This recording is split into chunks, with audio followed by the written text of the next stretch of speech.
I'm going to show you how to completely eliminate shoulder pain in today's video. So if you want a pain-free bench press, pain-free shoulder press, if you want to be able to have your mobility back, to be able to move your arms around, to never experience that shoulder pain again without having to go through physical therapy, without having to do an extensive amount of stretching, etc., then you're going to want to watch the rest of this video.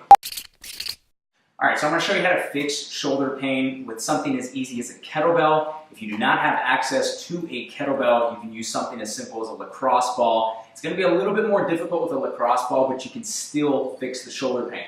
Now, I deal with a wide variety of clients, and one thing that I can tell you is that your strength is going to be dictated by how much pain you're feeling during the lift. And let me explain what I mean by that. Let's say you're going through the bench press, and as you start to go down on the bench press, as you press, you feel almost like a knife is stabbing you through your shoulder. Okay, I don't care how strong you actually are, guess what? You're more than likely not going to be able to get through the rest of that lift, or you're not going to perform the lift as well as you actually should be able to. So a lot of the times, your strength is very limited by the amount of pain you're feeling during a movement. That could be anything from a shoulder press to a barbell curl to a bench press, whether it's a back squat or whatever. Now in this video, we're going to specifically focus on the shoulders, and I'm going to show you a quick and easy way to get rid of shoulder pain indefinitely with something as easy as like a kettlebell or a lacrosse ball. Now for this video, we are going to go and use the kettlebell, but I will also show you how to use the lacrosse ball as well to fix it. Okay, so we're going to focus on the front delt because this is where the majority of people have their pain problems. I fixed a lot of people's shoulder problems. I've had people not have to go into physical therapy or not have to go into surgery just by doing something as simple as this. So while it is painful, I will give you a disclaimer. This is not easy. It's not easy at all. It's painful. It's very excruciating what we're about to go through. But I guarantee you it will fix your shoulder problems indefinitely. So we're going to use the handle of the kettlebell because it gives us the proper leverage that we need. A leverage we can't necessarily get to with something as small as a lacrosse ball. So what I want you to do is I want you to find that groove in between where your chest ends and where your shoulder begins. So it's that groove right there. It's pretty simple to find. And then what I want you to do is once you're in that groove right there, you are going to rest the kettlebell handle right in that groove. So what I'm going to do is I'm going to go down here and I'm going to put the kettlebell handle right where that groove is. And then what I'm going to do is I'm going to flip my palm facing up towards the ceiling and slowly start moving it back towards my hip. Now what this is going to allow me to do is get the proper leverage and the proper position to allow for my front delt to get into a flexed position, and that flexed position is usually where people start to feel pain in the bench press.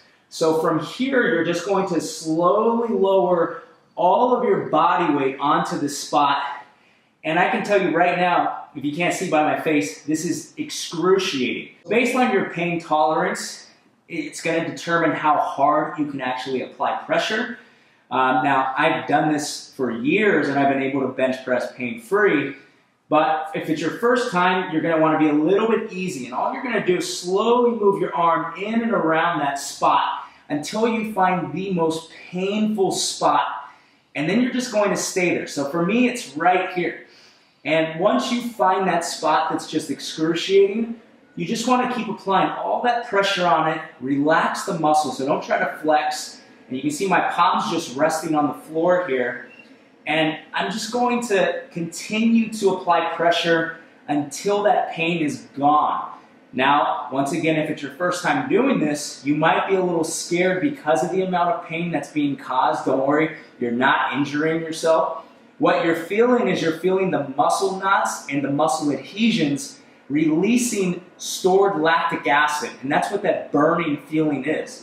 So a lot of that lactic acid starts to get trapped in the muscle knots, which prevents us from going through proper range of motion. But more importantly, what those muscle knots end up doing is that it stores lactic acid buildup. So when you're applying deep pressure like this on the muscle or on those adhesions, a lot of the lactic acid starts to be released, and that's that burning feeling.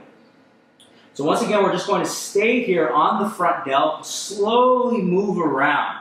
So as that pain starts to dissipate, we're going to slowly slide down the shoulder, and then just continue to do this. Find a new spot, rest on it once we have that spot. For me, it's a little bit over here, so I'm going to change my angling, I'm going to change my position. Once again, if you're doing this in a public gym, you're going to look pretty weird. Just ignore what everyone else is thinking about you. You're going to be pain-free. They're not going to be. And so once again, don't really worry about what position you're in. The position is not the important part. What is important is the feedback you're getting from your body. So it's what you're feeling. So, you may be in all these weird contortionist type movements or positions. It doesn't matter. Now, what you're going to do is you're just going to start in that crevice and then work your way all the way around the shoulder. Okay, that may mean you need to get into some funky positions, change the positioning of the kettlebell, change the handle position so you can kind of roll down. Now, the way you're going to gauge this is based on pain level. So maybe you find a spot and it's a 10 out of 10. 10 being completely excruciating. That may mean you're making very weird faces. It may mean you're screaming. That would be a 10. You're going to want to stay on that spot until it's a 1 out of 10. 1 out of 10 being you feel a little bit of pressure, like you can feel the kettlebell digging in, but there's no pain associated with it. It's like you can stay there forever. So you're going to just work your way around that front delt, and same thing, you're going to do it on both sides, but first, work on the side that is the problem side. For most people, that's usually the right side. If you're right-handed, if you're left-handed, it's usually your left side. You're going to work your way through that front delt and just clean all that area up. Now we're going to look at the same deal, but with a lacrosse ball this time. Now with a lacrosse ball, you're not going to have the proper leverage, but it still works. It still can get the job done, but it's not going to be as effective as a kettlebell. So we're going to go ahead and go down onto the ground. You're going to want to get your arm all the way out, and then same thing, you're going to flip the palm up facing towards the ceiling, and then slowly move your body weight over the lacrosse ball. Now, it might require you to, same thing, get into some really funky positions, so you can see how I'm kind of twisting my body to get into this position. It is going to feel a little bit weird with the lacrosse ball. I can already tell you that just from going from the kettlebell to the lacrosse ball just feels so much more less effective. So I really like to use the kettlebell to get this done. But right here, there is a little spot that I'm on. So same thing, what I would want to do is just stay here until this pain starts to go down. As it starts to go down, we can go into some different movements. So I can stay on the spot, just take it through different ranges of motion to kind of make sure that there's nothing in and around that area that can potentially be painful, or that there's no hidden muscle knots anywhere. All right, so now that's the front side of the delt. Now this is where the majority of people's pain comes from, but I am going to show you one more spot. Now this spot you can't get with a kettlebell. You are going to want to use the lacrosse ball for this spot, and this is actually going to be the rear delt. So this spot in the rear delt is going to be another big problematic area. So when the rear delt is really tight, it doesn't allow your scapula to move the way that it should. It kind of pulls everything together. So you kind of see people who have rounded shoulders, they usually have very tight rear delts as well. So we're going to want to hit this back spot, which is just your rear delt. The way you can find that is just the same thing. Go to that crevice where your chest connects with your shoulder, and it's directly on the opposite side, kind of where your back or your lat connects with your shoulder or your rear delt. So you're going to want to get the lacrosse ball into that rear delt. Remember, it's just a groove where the lat kind of connects into the back of the shoulder. And then you're going to get your elbow flush all the way down on the ground. Take your other palm and then just slowly push your hand back onto the ground until you're in this spot. And then once you're here, you can kind of just move back and forth on that spot until you find an area that's really painful, and then just stay there. Once again, you're going to have to move around, so it's fine for you to kind of just roll around until you find something. So as I'm moving around, what I want to do is, once again, it's fine. The leverage or the positioning you're in is not important. It's just you need to be working on the feedback. So where I'm at right now, I kind of moved off of my rear delt and into the lat a little, which for me, this is an excruciating spot. And it's normal if you feel like the pain is shooting down your arm. It doesn't mean that you're on a nerve. It doesn't mean anything. What you're going to find is that the fascia or the fascial tissue of the body, it's almost like a bed sheet. So if you have one area that is tight, then it might be pulling on everything else. So that means sometimes you might be feeling the muscles in your fingers being pulled down just because you're getting something in your back out. So that's completely normal. A lot of people think that they're on a nerve and that they're causing nerve damage. That's not what it is. It has to deal with your kinetic chain and how your kinetic chain all works together. So for me, this spot's kind of going down. It went from about an 8 out of 10 down to about a 1 out of 10, but if I move back, you can almost see how my hand is shaking because now it's moving up to a 10 out of 10, and this is a very tender spot for me, but this is one of the areas that I struggle with in my bench press, and during my bench press, I can really feel my rear delts just like someone's putting a knife through it. So for me, this is the reason why I get that pain, because right here, there's a really excruciating muscle knot, and it almost feels like my shoulder is gonna pop out right now. There's just a little crack. But now after that pop, now I feel it's fine. My hand's not shaking, there's no more pain.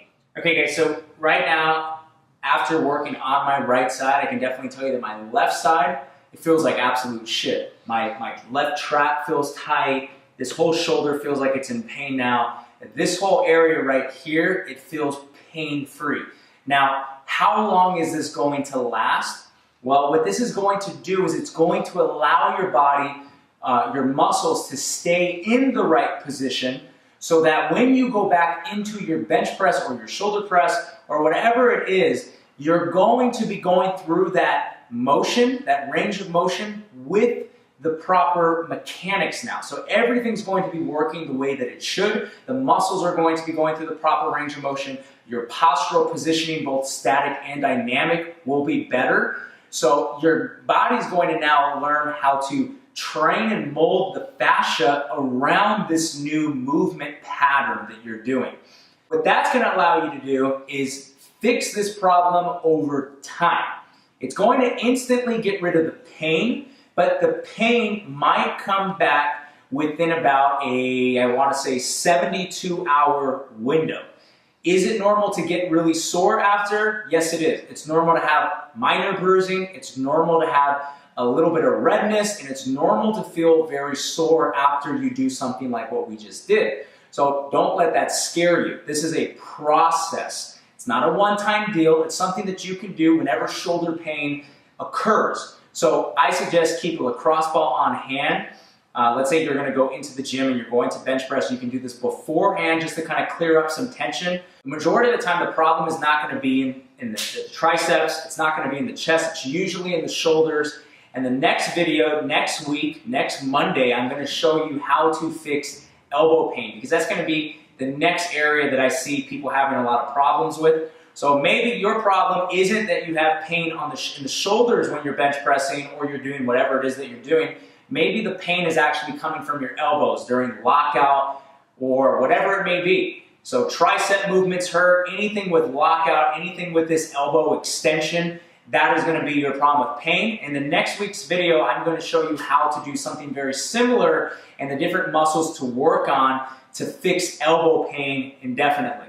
All right, and until then, guys, I will see you later. Now, listen, if this video helped you and if your pain is gone or if it's alleviated anywhere from 50 to 70% or more, post in the comments below that this helped you. Once again, make sure that you subscribe for more videos like this. Leave a like, leave a comment, and if this video helped you, and if you believe that it can help someone else who you know is going through the same thing, shoulder pain or whatever, share this video or tag them in it. That way they can also live and lift pain-free. All right, and until then, I will see you guys next time.